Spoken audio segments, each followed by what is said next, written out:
estar con los parietales, ¿listo? Entonces en ningún momento va a focalizar. Entonces la pared se va a engrosar y va a simularse una gastritis. Por eso es que normalmente cuando se ven este tipo de engrosamientos parietales se tiene que hacer biopsia. ¿Por qué? Porque tiene la facilidad de confundir entre un proceso inflamatorio versus un proceso neoformativo o metástasis. La laminitis plástica tiene esa forma de presentación y por eso es que normalmente no se tiene que bajar la a nivel de la mucosa gástrica. Ahora, intestino delgado. ¿Qué nos dice el intestino delgado? Normalmente va a representar un grado de obstrucción que va a ir desde el 80 hasta el 20%. Entonces, cuando ustedes tengan un paciente que está obstruido, en la mayoría de los casos va a ser por obstrucciones mecánicas, ¿listo? Y el otro 20% va a ser del intestino grueso. Entonces, la mayoría de los pacientes siempre se va a obstruir a nivel del intestino delgado. Ahora, tienen dos formas de diagnosticar: la radiología convencional y la tomografía. ¿Listo? Ahora, como método inicial, ustedes siempre van a estar condicionados a pedir una radiografía convencional. ¿Listo? ¿Qué van a hacer con esta radiografía convencional? Primero tienen que medir el diámetro, tienen que medir la ubicación y tienen que ver hasta dónde hace el cambio de calibre. ¿Listo? Ahora, tenemos dos, la sensibilidad y la especificidad. Si se dan cuenta, ninguno va a pasar el 85%. ¿Listo? Y te va a ser más variable todavía, porque va del 64 al 85, del 79 al 83. Ahora, ¿de qué va a depender que ustedes tengan una tasa de diagnóstico alto? De prácticamente cómo hagan la valoración de sus pacientes. ¿Listo? Ahora, ¿cuál es el punto de partida? Entonces, ¿cómo van a tener certeza? Yo como médico, estudiante, residente, como especialista, ¿cómo voy a tener la certeza de que mi paciente está con un problema obstructivo a nivel de hasta el intestino delgado? Lo primero, el diámetro. ¿Listo? Entonces, van a medir la asa intestinal delgada, no tiene que superar los 3 centímetros. ¿Listo? Entonces, va a ser mi punto de partida. Ahora, ¿de dónde a dónde voy a medir los 3 centímetros? Esto tiene que ir de pared a pared. ¿Listo? Entonces, de pared a pared no tiene que superar los 3 centímetros. Ahora, cuando hay un proceso obstructivo a nivel de asas del intestino delgado, normalmente el colon va a tomar dos comportamientos, ¿listo? O se colapsa o tiene un calibre normal, ¿listo? Entonces, esa es la forma de que ustedes tengan la certeza y la seguridad de decir que esa asa intestinal solo está dilatada a nivel del intestino delgado, ¿listo? Entonces, el colon va a estar normal o va a estar colapsado. Ahora, a eso le van a agregar los niveles hidroaéreos, ¿listo? Que normalmente se va a dar en pacientes que están de pie, ¿listo? Entonces, se va a generar retención de líquidos y retención de aire en ese intestinal delgado, ¿listo? Eso se va a llamar niveles hidroaéreos. Es debido a alcanzar a ver cuando que más se alcanza a ver en cirugía, en medicina interna, lo que es, no tiene 2 niveles, 3 niveles, 4 niveles hidroaéreos. Esto es patológico, aquí tiene su asa centinela y ese tipo de características que normalmente siempre lo van a ver en cualquier paciente que esté obstruido. ¿Listo? Ahora, vamos a agregar dos formas más de identificar el intestino delgado versus el intestino grueso. ¿Ya? Ahora, el intestino delgado siempre va a tener una ubicación central. ¿Listo? Entonces, las salas intestinales que van a estar dilatadas van a ser centrales, es decir, van a ser centrales en relación con el entorno de su paciente. Y la otra forma de reconocer es por sus características morfológicas. ¿Listo? Entonces, el intestino delgado va a tener sus válvulas conviventes, ¿no? Que van a tener estructuras lineales que lo van a atravesar de pared a pared. Las válvulas conviventes hacen eso, atraviesan de pared a pared.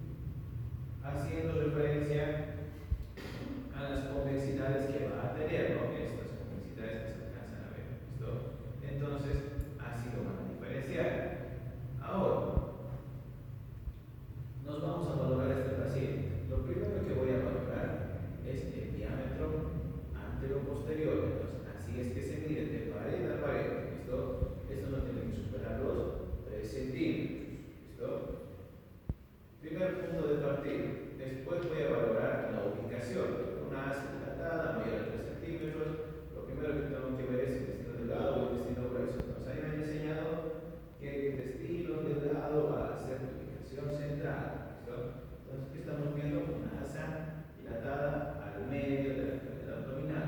Ya tengo dos referencias para decir que esto es intestino delgado. Ahora, voy a ver las válvulas coniventes, porque me han enseñado que las válvulas coniventes son estructuras lineales que se van a ver de vacas y normalmente van a atravesar de pared a pared. Entonces, ya tengo tres argumentos, así que no se pueden enfocar con un colon que está dilatado de condiciones normales. ¿Listo? Ahora, la otra, a mi paciente lo voy a colocar de pie y veo que hacen niveles hidroaéreos. ¿Qué es el nivel hidroaéreo? Es el líquido y es el aire. ¿Listo? Ahora, en el libro de práctica va a decir que sus niveles hidroaéreos pueden estar en condiciones normales, pero no tienen que superar más de 3 niveles hidroaéreos. ¿Listo? Entonces, eso ya se considera patológico. Ahora, la última parte que voy a decir, que el colon pasa de calibre normal o va a estar colapsado. Ahora, ¿a partir de cuándo se considera un colon dilatado? A partir de los 5 a 6 centímetros. ¿Listo? Que prácticamente en estos pacientes el colon está normal, ¿verdad? Y aquí a nivel de colon descendente ni veo la porción del colon. Entonces, este paciente tiene asas intestinales obstruidas a nivel del intestino delgado. ¿Listo? Así se utilizan las placas. Entonces, cuando ustedes tengan un paciente y vean que está distendido y vean que tiene ausencia de deposiciones, tiene antecedentes quirúrgicos, tiene antecedentes o ingerir objetos extraños o cualquier tipo de proceso obstructivo, entonces así van a encarar a estos pacientes. ¿Listo? Ahora, así se ven los niveles hidroaéreos. ¿Listo? Hay pacientes que van a presentar niveles aéreos, masas intestinales las cuales van a estar dilatadas. Entonces se pone en ejercicio eso, ¿no? Mido el colon, mido la masa intestinal, veo los niveles hidroaéreos y así se categorizan mis pacientes. Este tiene al menos 7 niveles hidroaéreos, ¿no? En comparación con lo que me dice el libro, que máximo puede ser 3. Entonces, este paciente también está obstruido. ¿Listo? Así es que lo van a encarar. Ahora, todo paciente obstruido tiene que categorizarse, es decir, no va a alcanzar por decir, mi paciente está obstruido, este paciente está obstruido. Lo que tengo que hacer es categorizar, es decir, tengo que dar la etiología de ese proceso obstructivo. Y para eso van a utilizar la tomografía. ¿Listo? Con una sensibilidad y una especificidad diagnóstica alta, que prácticamente va a ir superando el 90%. Entonces, todo paciente obstruido, en resumen, todo paciente que es diagnosticado por una radiología convencional, es el que ha sido diagnosticado por una radiología convencional, tiene que hacer una tomografía. ¿Listo? Ahora, vamos a tener etiología congénita y etiología adquirida. Entonces, vamos a tener que partir dos caminos. ¿Listo? Lo cual me va a hacer delimitar las enfermedades en 3 grandes grupos. ¿Listo? Entonces, cuando tengan un paciente obstruido, tienen que manejar todos estos diagnósticos. ¿Listo? Ahora, ¿cuáles son estos 3 grandes grupos? Van a ser de causa extrínseca, intraluminal y causa intrínseca. ¿Listo? Que prácticamente hacen referencia a la luz, a las compresiones externas y al engrosamiento de la misma pared de la asa intestinal. ¿Listo? Entonces, estos 3 grupos van a hacer que el paciente se obstruya. Ahora, en cuanto a frecuencia, los que están en primer lugar van a ser los extrínsecos. ¿Listo? Entonces, empiecen por las patologías siempre más frecuentes. ¿Listo? ¿Por qué? Porque se van a borrar todo el camino de estar diagnosticando enfermedades que prácticamente tienen una baja presentación. Entonces, su incidencia de afectación en los pacientes va a ser totalmente baja. Entre las primeras que van a tener que identificar van a ser las adherencias y las hernias. ¿Listo? En primer lugar, el paciente tiene una hernia, le voy a revisar la parte abdominal, voy a ver si es interna o externa, voy a ver si tiene antecedentes quirúrgicos. En caso de que no tenga ningún me voy a ir a las intraluminales. ¿Listo? ¿A qué hace referencia a las intraluminales? Es decir, va a haber una obstrucción de la luz ocasionado por un objeto o cuerpo que va a estar dentro de la luz intestinal. ¿Listo? El microbiliar, implantación por benzoa y cuerpos extraños. ¿Listo? Entonces, normalmente mi paciente va a tener un factor que va a condicionar a que la luz se obstruya. Y en último lugar, las intrínsecas, que estas son afectaciones de la misma pared. En este caso, la enfermedad está a nivel parietal. ¿Listo? Entonces, así es que se van a ver. Ahora, empezamos con las más frecuentes, que son las bridas y son las adherencias. ¿Listo? ¿Qué factores van a tener condicionantes para que el paciente desarrolle una brida o una adherencia? Lo primero, el antecedente quirúrgico. Entonces, todo paciente postquirúrgico, en la mayoría de los casos, desarrolla una brida o una adherencia. ¿Listo? Ahora, esto se aplica para cualquier procedimiento quirúrgico a nivel de cavidad abdominal. Los pacientes que sufren de la vesícula, del apéndice, pacientes ginecológicos por quistes, por enfermedad de cólico megacorno. Entonces, todo paciente que se va a someter a una cirugía tiene tendencia a desarrollar una brida o una adherencia. Ahora, ¿cuándo aumenta más el riesgo de desarrollar brida y adherencia? Cuando ha hecho peritonitis. ¿Listo? Entonces ya te dice, hay una complicación quirúrgica que se va a denominar peritonitis, lo cual va a generar que el paciente desarrolle una brida o una adherencia. Ahora, las bridas o las adherencias no tienen manifestación normalmente en estadios agudos, es decir, postquirúrgicos inmediatos no van a desarrollar. Entonces, normalmente a las 3 semanas, 4 semanas, algunos a los 6 meses y algunos después del año van a desarrollar su brida o su adherencia. ¿Listo? Entonces, por eso es que varían tanto su presentación. Y cuando tengan un paciente que está en cirugía, que se ha operado, que ha tenido complicaciones de peritonitis y vuelve después de los 6 meses, 4 meses, lo más frecuente es encontrar bridas o adherencias. Los cirujanos ya saben, ¿no? Si no hemos manipulado, que ha habido que hacer varios lavados, infectado, ha habido colecciones, los drenajes han dado, entonces va a desarrollar brida o adherencia. Ahora, ¿cómo tienen que entender qué son las bridas o las adherencias? Asemejan a la morfología de una telaraña. ¿Listo? Entonces son bandas fibrosas, así como si fueran telarañas. Ahora, estas telarañas, para que dimensionen cómo es que se ven estos tractos fibrosos, pueden ir entre asas, es decir, entre asa intestino delgado, asa intestino grueso, o pueden ir desde intestino delgado hacia la pared, y pueden ir desde intestino delgado hacia estructuras abdominales. Entonces, se pueden ir al hígado, se pueden ir a los riñones, se puede ir al vaso. Entonces, la comunicación que tienen entre diferentes estructuras varía. ¿Listo? Ahora, ¿qué va a generar esa adherencia? Esa adherencia se va a ubicar adyacente, ¿no?, a una asa intestinal y la va a comprimir. ¿Listo? Entonces la va a colapsar. Eso va a generar un cambio abrupto de calibre. ¿Listo? ¿Qué es lo importante de esta brida o de esta adherencia? Que no tiene que tener engrosamientos focales. ¿Listo? Y no tiene que haber tampoco cambios inflamatorios. Entonces solo tiene que verse en un punto de transición. Es decir, se tiene que ver una asa intestinal dilatada y una asa intestinal normal. ¿Listo? Entonces esto se llama punto de transición. Ahora, yo te lo vuelvo a recalcar, ¿no? Operaciones, antecedentes de enfermedades inflamatorias, y aquí te agrega la radioterapia. Entonces, pacientes y centros de radioterapia también van a desarrollar bridas o adherencias. Ahora, aquí te lo vuelvo a recalcar, ¿no? Te dice une entre asas de intestino, peritoneo, principalmente la pared abdominal y órganos subperitoneales. Entonces, así es que se van a comunicar estas bandas o estas adherencias. Ahora, por tomografía, estas bandas fibrosas no tienen representación imaginológica. ¿Listo? Entonces, no se van a ver. Lo que se alcanza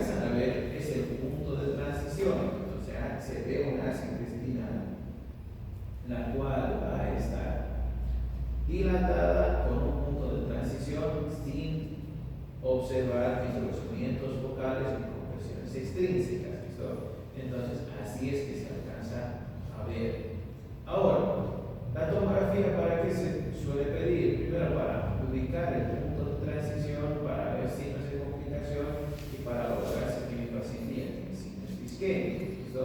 Entonces, la tomografía sirve para esto. Me da el diagnóstico, me da la valoración de la pared y las posibles complicaciones que esté teniendo el paciente.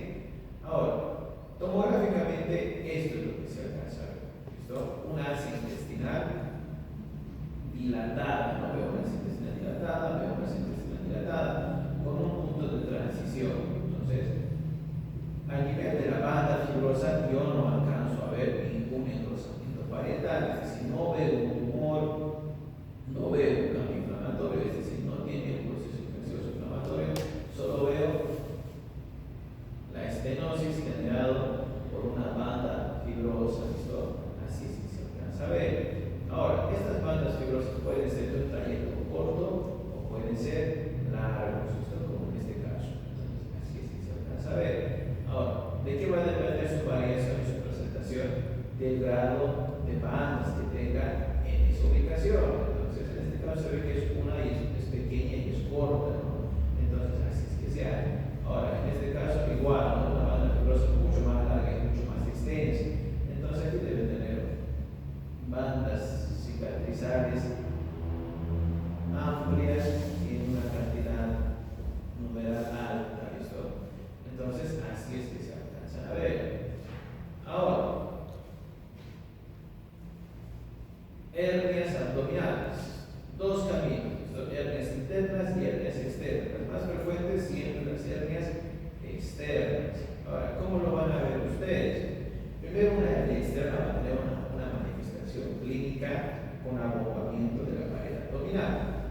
Entonces, mi paciente va a acudir a la consulta porque ve una masa o un bulto a nivel de su pared. ¿Listo? Entonces, ¿qué les va a decir el paciente? Primero les va a decir que siente un bulto a nivel de su abdomen, que normalmente ha aparecido después de haber realizado actividades de gran esfuerzo. Entonces, ya sea por actividades recreacionales, ¿no? Por ir al gimnasio, levantar cosas pesadas, y lo más frecuente, ¿no? Pacientes que vienen con actividad laboral de alta demanda de carga física, ¿no? Los trabajadores que normalmente vienen, los cargadores, los que trabajan levantando cosas pesadas, los que trabajan distribuyendo productos, esos pacientes van a tener un defecto de pared. Ahora, las ubicaciones pueden ser normalmente umbilicales, ¿no? Que lo que más alcanzan a ver es inguinal. Sus dos presentaciones que van a tener y van a estar denominadas como hernias externas. Entonces, ¿cómo lo van a entender ustedes una hernia? Es el prolapso de órganos abdominales a través de un defecto de pared. ¿Listo? Entonces, así es que se van a ver. Entonces, normalmente en las paredes del abdomen existen fibras musculares que se van a entrecruzar y otras que solo se van a cerrar la actividad abdominal por contacto. Entonces, en medio de estos contactos, en medio de estas fibras, se va a producir una solución de continuidad. ¿Listo? Entonces, así es que se hace este tipo de defectos. Y la otra son las hernias internas, que prácticamente son muy bajas en cuanto a su frecuencia. ¿Listo? ¿Qué nos dice? Que consisten en el desplazamiento de las zanjas intestinales o de la grasa mesentérica a través de un defecto adquirido o congénito en el mesenterio o en el omen. ¿Listo? Pero son muy bajas en cuanto a su frecuencia. Ahora, cuando ustedes tengan que valorar un defecto de pared a nivel de pared abdominal, su primer estudio tiene que ser la ecografía. ¿Listo? Entonces, no utilizamos radiología convencional en valoraciones del defecto de la pared. Entonces, lo primero que tienen que hacer es pedir una ecografía. ¿Listo? Ahora, ¿por qué se tiene que pedir una ecografía? Porque el ecógrafo tiene la capacidad de estudiar la piel, el tejido subcutáneo, músculo y la pared abdominal con un detalle anatómico estructural alto. ¿Listo? Entonces, le gana la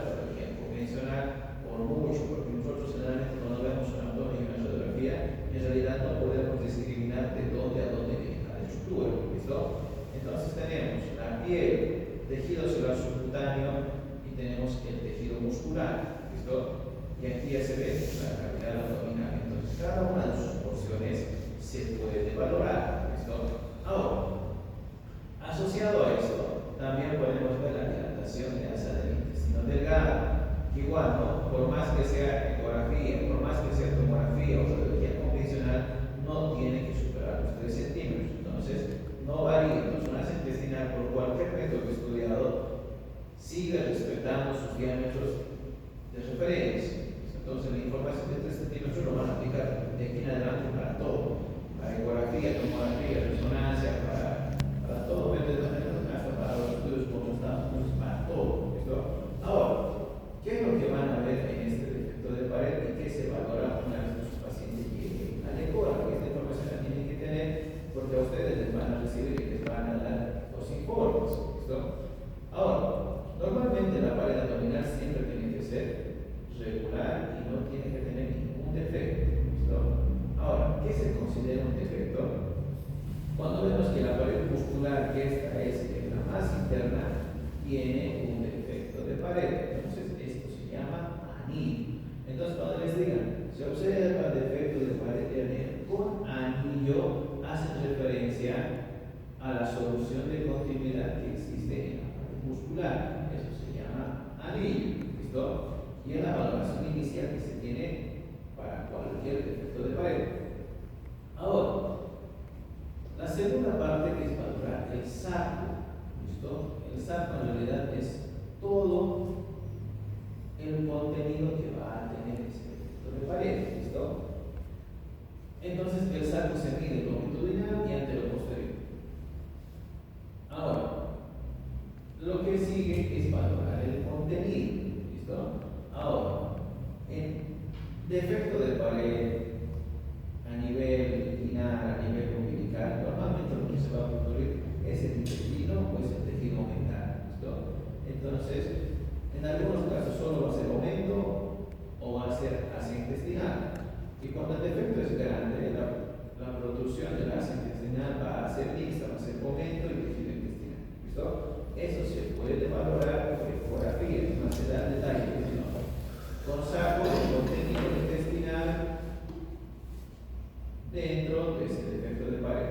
Ahora, la segunda parte, la otra parte más allá de la exploración del contenido que estamos haciendo, es valorar si esta hernia es reductible o no reductible. Es decir, que hay pacientes que tienen sus defectos herniarios que ustedes le dicen, señor, puja, y aparece el defecto de la pared. Y una vez que el paciente relaja la pared abdominal y la presión abdominal, ese defecto desaparece. ¿Listo? Entonces, eso se llama hernias reductibles. Ahora, ¿dónde es que ustedes tienen que presentar signos de alarma? Cuando su paciente le diga, señor, a ver, puje, sale el defecto de la hernia. ¿Listo? Señor, relaje y el defecto se queda.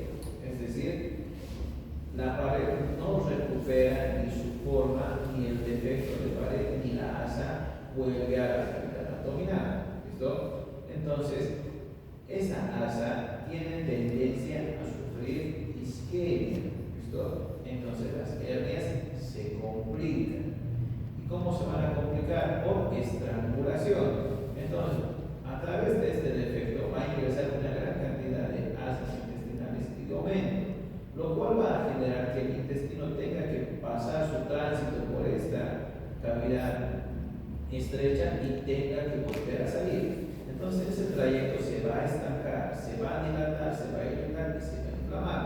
Esto se llama hernia atascada. Seguro si ya lo están viendo, pero entonces lógicamente esto es una referencia a un defecto de pared el cual se está complicando. ¿Listo? Ahora, si tienes una asa atascada, empieza a sufrir la pared del asa que se está construyendo. Entonces es donde empieza la inflamación, donde empieza la isquemia y después la posterior perforación. ¿Listo? Entonces las hernias se tienen que resolver en tiempos cortos. Nuestro paciente no puede estar andando con su hernia porque se le va a complicar. ¿Listo? Ahora,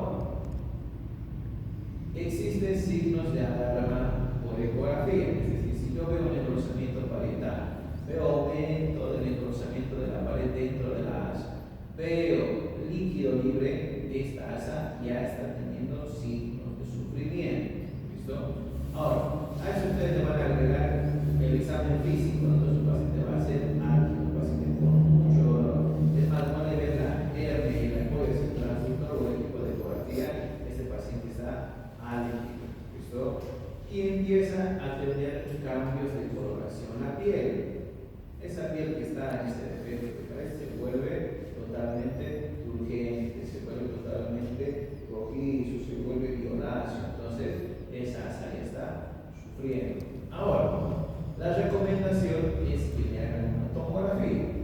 ¿Listo? Si tienen un paciente que no se ha querido operar, que tenía miedo, que ya era adulto, que era un paciente diabético, que siempre lo quiero operar, que no sé cuánto tiempo voy a estar mal, por cualquier motivo sea, hasta los motivos económicos, y no se ha querido operar, ya ha estado así 1 año, 2 años, 3 años, hasta que ha venido a vuelta al hospital y no aguantaba el dolor, prácticamente ya no se podía ni poner de pie, lo están viendo totalmente decaído y toda una clínica totalmente florida.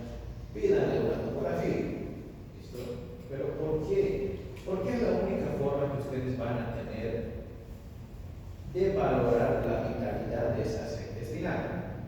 En resumen, va a ser la única forma de decir si esta pared ya tiene signos de isquemia, si ya tiene signos de perforación, si ya tiene compromiso vascular. Entonces es la única forma. ¿Listo? Ahora, normalmente, ¿qué sucede en nuestro medio y qué hacen los cirujanos? Valoran la ecografía y dicen, no, tenemos que operar, sí, también, doctor, no, está con mucho dolor, está picada, se ve colección, se ve líquido y todo. Pero no suelen pedir tomografía, y ahí es donde se complica el cuadro quirúrgico. ¿Por qué se complica? Porque estos pacientes hacen isquemia, ¿listo? Hacen perforación, y resulta que el cirujano entra, resuelve la pared, hace toda la reconstrucción de la pared anterior, lateral, inguinal, todo lo que esté lesionado, y el asa lo vuelve a introducir a la cavidad abdominal. Pero normalmente la valoración que se hace intraoperatoria es muy subjetiva, porque ven el asa intestinal, ven su asa, su protruido, y hacen una valoración rápida y corta, ¿listo? La cual no siempre les va a dar signos de valoración completa de esa intestinal. ¿Por qué? Porque no están viendo la pared que está dentro, no están viendo la urgencia de los vasos que están dentro, no están viendo el momento que ya puede estar con isquemia. ¿Y qué sucede? Se complica. El paciente le resuelve, su defecto está bien, su hernia está bien, y adentro empiezan a hacer correcciones.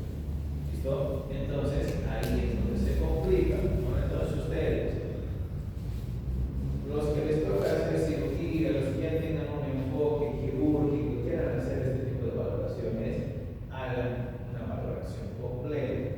Es más costoso, sí, al paciente le va a requerir mayor tiempo, sí, pero ustedes ya van a tener un panorama totalmente detallado y totalmente específico, porque no es lo mismo que yo les diga, tiene una hernia inguinal, con protrusión de asa, con cambios inflamatorios leves, a que el reporte diga, no, asa intestinal dilatada, con edema parietal, con líquido, con aire, con signos de alteración de perfusión, en relación con signos de isquemia intestinal asociada con lesiones abdominales.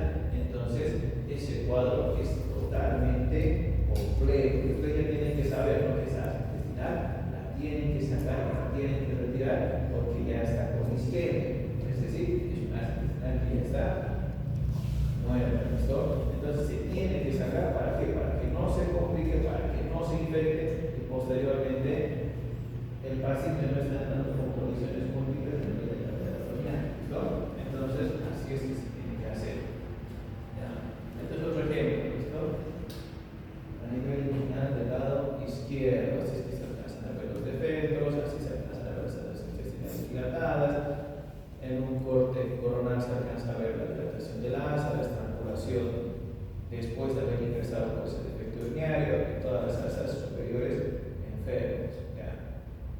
Vamos a quedar aquí en la siguiente clase, vamos a ver las intrínsecas.